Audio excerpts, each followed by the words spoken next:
कुछ समय की रीशेड्यूलिंग के बाद इसरो द्वारा प्रोबा 3 मिशन को अब एक बार फिर से आज यानी 5 दिसंबर को तकरीबन 4 बजे के आसपास जो है लॉन्च किया जाना है।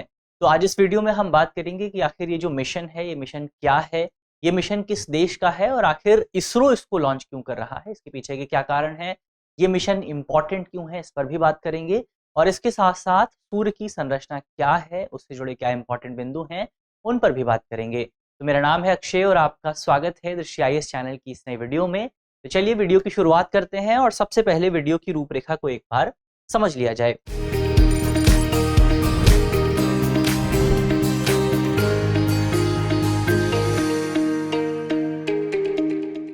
तो वीडियो की रूपरेखा में हम सबसे पहले खबर पे बात करने वाले हैं। खबर के बाद हम जो प्रोबा 3 मिशन है, इसके परिचय को देखेंगे, इस मिशन का महत्व क्या है उस पर बात करेंगे और इसके साथ साथ सूर्य और उसकी संरचना को भी समझने की कोशिश करने वाले हैं। इसके अलावा ये जो पूरा टॉपिक है आपका जीएस पेपर 3 से जुड़ा हुआ है और आप इसको साइंस एंड टेक्नोलॉजी के खंड से जोड़ करके देख सकते हैं। अब एक इंपॉर्टेंट सूचना आपके लिए यहाँ पर यह है कि दृष्टि आईएएस का मुखर्जी नगर का जो कैंपस था वो आप जानते हैं कि नोएडा में शिफ्ट हो गया है। तो नोएडा का जो नया कैंपस है वहां पर यूपीएससी की जो क्लासेस हैं, जीएस फाउंडेशन की जो क्लासेस हैं, उनका नया बैच शुरू होने वाला है। तो अगर आप किसी नए बैच में इंटरेस्टेड हैं, अगर आप क्लासेस को ज्वाइन करना चाहते हैं तो आप नए सेंटर को विजिट कर सकते हैं। हिंदी माध्यम का नया बैच जो है वो 9 दिसंबर से शुरू होगा और अंग्रेजी माध्यम का नया बैच 12 दिसंबर से शुरू होगा। तो आप इस नंबर पे संपर्क कर सकते हैं ताकि आपको और ज्यादा जानकारी प्राप्त हो सके। इसके अलावा एक सूचना संभव 2025 प्रोग्राम को लेकर के है, जहां पर आपकी तैयारी को और ज्यादा बेहतर बनाने के लिए एक नया प्रोग्राम शुरू किया गया है दृष्टि आईएएस की वेबसाइट पर, जिसमें आपको रोज 10 सवाल प्रीलिम्स के मिलेंगे, 2 सवाल मेंस के मिलेंगे और भी तमाम सुविधाएं मिलेंगी। और खास बात यह है कि पूरा प्रोग्राम निःशुल्क है, तो इसके लिए आपको किसी भी तरह की भुगतान करने की जरूरत नहीं है और आसानी से इस संभव प्रोग्राम के माध्यम से आप अपनी तैयारी को संभव बना सकते हैं। चलिए अब आगे बढ़ा जाए, डिटेल से बात की जाए अपनी खबर के बारे में। तो खबर से आपकी खबर जो है वो सरल सी यही है कि इसरो द्वारा प्रोबा 3 मिशन को रीशेड्यूलिंग के बाद जो है अब लॉन्च किया जाएगा। आज इसको लॉन्च किया जाना है। अब सवाल ये उठता है कि आखिर रीशेड्यूलिंग क्यों की गई थी। तो पहले इसको इस पूरे मिशन को बहुत पहले लॉन्च किया जाना था, लेकिन फिर इसको रीशेड्यूल कर दिया गया। तो रीशेड्यूल इसलिए किया गया था क्योंकि जब मिशन को लॉन्च होना था तो उस समय ये पता चला कि मिशन में कुछ एनोमली, कुछ विसंगति मौजूद है और अगर उस विसंगति को दूर नहीं किया जाता तो बड़ी समस्या पैदा हो सकती है। तो इसीलिए मिशन को कुछ समय के लिए टाल दिया गया था। इसके अलावा प्रोबा 3 मिशन को जो है पीएसएलवी एक्सएल के माध्यम से लॉन्च किया जाएगा। पीएसएलवी यानी कि पोलर सैटेलाइट लॉन्च व्हीकल, और ये पोलर सैटेलाइट लॉन्च व्हीकल जो है इसकी 61वीं उड़ान जो है होने वाली है और इसको एक्सेल वर्जन जो है इसके माध्यम से लॉन्च किया जाएगा। तो ये ओवरऑल कुछ सामान्य जानकारियां हुई जिनके बारे में हमने बात की।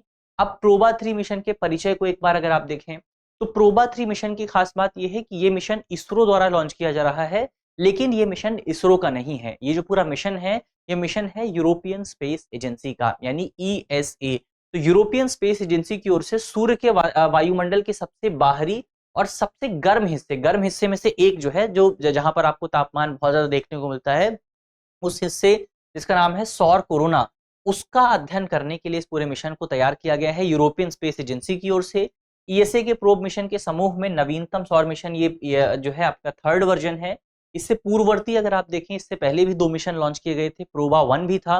प्रोबा 1 भी इसरो ने लॉन्च किया था साल 2001 के आसपास और प्रोबा 2 जो था उसको रूस ने लॉन्च किया था साल 2009 में। और अब प्रोबा 3 जो है वो इसरो द्वारा लॉन्च किया जा रहा है 2024 में। इसके अलावा मिशन में पहली बार सटीक संरचना उड़ान का भी प्रयास जो है किया जाएगा, जहां पर 2 उपग्रह एक साथ उड़ान भरेंगे और एक आप कह सकते हैं बहुत कोऑर्डिनेटेड तरीके से यहाँ पर जो है एक संरचना बनाने की, एक विन्यास, एक ओरिएंटेशन बनाने की कोशिश जो है इस पूरे मिशन के माध्यम से की जाएगी। तो ये ओवरऑल हमने इस मिशन के परिचय को देखा। अब यहाँ पर मिशन का महत्व क्या है उसको थोड़ा सा समझा जाए। तो मिशन के महत्व की अगर आप बात करें तो जब आप सूर्य के कोरोना की बात करते हैं तो यहाँ पर इस पूरे मिशन का जो उद्देश्य है वो सूर्य के कोरोना का अध्ययन करना है। तो जब आप सूर्य के कोरोना की बात करते हैं तो सूर्य के कोरोना का जो तापमान है वो कभी कभी 2 मिलियन फ़ारेनहाइट के आसपास जो है पहुंच सकता है, 2 मिलियन डिग्री फ़ारेनहाइट के आसपास पहुंच सकता है। अब अगर तापमान इतना ज्यादा होगा तो जाहिर तौर पर कोई भी आप इंस्ट्रूमेंट लेके जाएं, कोई भी आप उपग्रह लेकर के जाएं, कोई भी सैटेलाइट लेकर के जाएं, वो सूर्य के बहुत करीब नहीं जा सकती है। और सूर्य के बहुत करीब नहीं जा सकती इसका मतलब यह है कि हम डायरेक्टली सूर्य का अध्ययन नहीं कर सकते हैं। तो अब सूर्य का अध्ययन किया कैसे जाए, कोरोना को समझा कैसे जाए, क्योंकि कोरोना को समझना भी इंपॉर्टेंट है। आपको जो हमारा बाहरी वातावरण है, जो अंतरिक्ष है, उसमें जो भी आपको वायलेंट इवेंट देखने को मिलते हैं, जैसे कि सोलर फ्लेयर्स हो गई, सोलर स्टॉर्म्स हो गया, ये सभी चीजें पृथ्वी को प्रभावित करती हैं और इन सभी चीजों का जो ओरिजिन है वो आपको कोरोना में देखने को मिलता है। तो कोरोना का अध्ययन करना भी इंपॉर्टेंट है। तो इसीलिए इसीलिए बेसिकली आपका जो यूरोपियन स्पेस एजेंसी है उसने प्रोबा 3 मिशन को तैयार किया है। तो प्रोबा 3 मिशन क्या करेगा? सूर्य की जो सबसे बाहरी सतह है यानी कि कोरोना जो है उसका अध्ययन करने का काम ये जो आपका प्रोबा 3 मिशन है उसके माध्यम से किया जाएगा। इसकी विशेषता क्या है मिशन की? विशेषता यह है कि इसमें आपको 2 उपग्रह देखने को मिलेंगे, 2 सैटेलाइट देखने को मिलेंगी। जो सैटेलाइट आपका प्राकृतिक सूर्य ग्रहण यानी कि जो नेचुरल आपका सूर्य ग्रहण होता है, एक्लिप्स होता है, उसको रेप्लिकेट करने की कोशिश करेंगे और एक प्राकृतिक सूर्योदय जैसे आपका सूर्य ग्रहण होता है वैसे ही एक आर्टिफिशियल सूर्य ग्रहण बनाने की भी कोशिश यहाँ पर की जाएगी। तो सूर्य ग्रहण यहाँ पर क्यों बनाया जा रहा है, सवाल ये भी उठता है।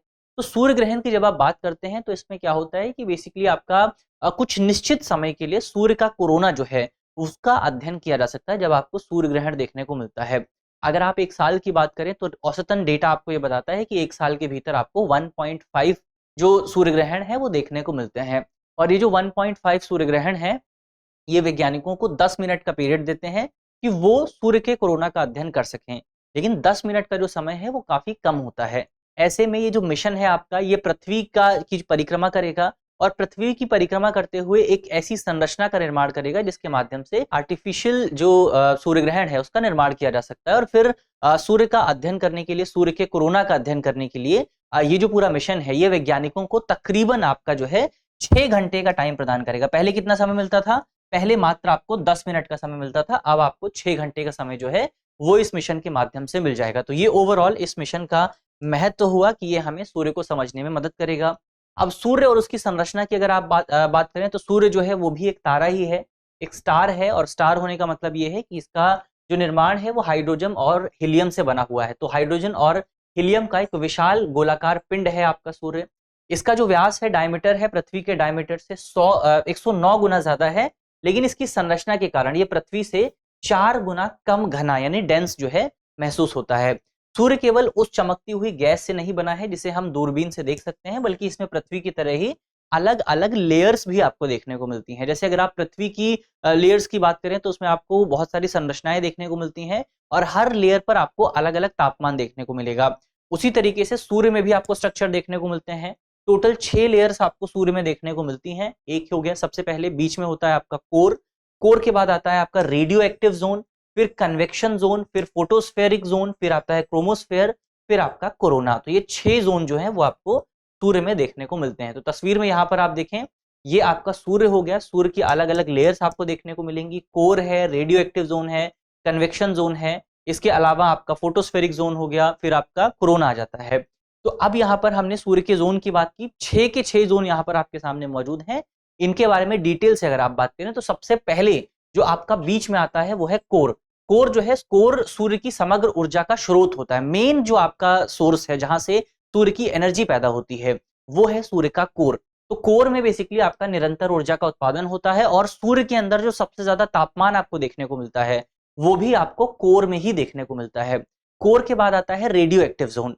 रेडियो एक्टिव जोन में बेसिकली कोर से जो ऊर्जा उत्पन्न होती है वो ऊर्जा विकिरण के माध्यम से बाहर निकलती है और रेडियो एक्टिव जोन में पहुंचती है, इसीलिए इसको रेडियो एक्टिव जोन कहा जाता है। ये कण ऊर्जा को अवशोषित करते हैं और उसको संग्रहित करते हैं। इसके बाद तीसरी जो लेयर होती है उसको कहा जाता है convection zone. Convection zone basically आपका विकिरण के बाद आता है और इसीलिए बेसिकली यहाँ पर तापमान इतना ज्यादा नहीं रहता। तो यहाँ पर आपको तापमान जो है तापमान का ट्रांजिशन देखने को मिलता है। फिर आपका फोटोस्फेरिक जोन आता है। फोटोस्फेरिक जोन सूर्य की स्पष्ट सतह आपको दिखाई देती है जहां गैसों का घनत्व तो इतना ज्यादा है कि सूर्य का प्रकाश भी उससे होकर के गुजर नहीं सकता है। इसे हम आकाश में सूर्य के रूप में देखते हैं, यानी कि सूर्य जो हमें दिखाई देता है वो असल में सूर्य की फोटोस्फेरिक लेयर होती है। तो फोटोस्फेरिक लेयर के बाद आता है आपका क्रोमोस्फेयर। क्रोमोस्फेयर जो है ये बेसिकली आपका एक कम डेंसिटी वाली लेयर है जो केवल फिल्टर के माध्यम से या फिर सूर्य ग्रहण के दौरान ही, सोलर इक्लिप्स के दौरान ही दिखाई देती है। और अंत में आता है आपका कोरोना।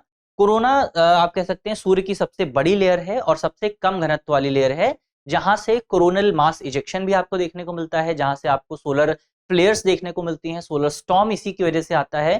तो इसको समझना, कोरोना को समझना जो है वैज्ञानिकों के लिए सबसे ज्यादा इंपॉर्टेंट होता है। तो ये ओवरऑल यहाँ पर हमने सूर्य की संरचना की बात की। अब अंत में आपके लिए एक सवाल भी मौजूद है। सवाल में आपसे पूछा गया है कि सूर्य की परत का तापमान, सूर्य की किस परत का तापमान जो है सबसे ज्यादा होता है। हमारे ऑप्शन है, option A corona, option B photospheric, option C core या फिर ऑप्शन डी क्रोमोस्फेयर। तो इसका सही जवाब क्या है वो आप जल्दी से कमेंट बॉक्स में बता सकते हैं। मुझे उम्मीद है कि इस वीडियो में हमने जितने भी इंपॉर्टेंट पॉइंट्स पर चर्चा की है वो पॉइंट्स आपको समझ में आए होंगे। और अगर वीडियो अच्छी लगी है तो वीडियो को लाइक कीजिएगा, शेयर कीजिएगा अपने दोस्तों के साथ, अपने परिवारजनों के साथ, और कमेंट करके सवाल का जवाब देना बिल्कुल मत भूलिएगा। और वीडियो की पीडीएफ आपको टेलीग्राम ग्रुप पर मिल जाएगी। मिलते हैं आपसे अगली वीडियो में, तब तक के लिए अपना ख्याल रखिए, ध्यान रखिए, पढ़ते रहिए। धन्यवाद। डियर व्यूअर्स, अपने एग्जाम की तैयारी को और बेहतर करने के लिए हमारे चैनल को लाइक, शेयर और सब्सक्राइब करना न भूलें।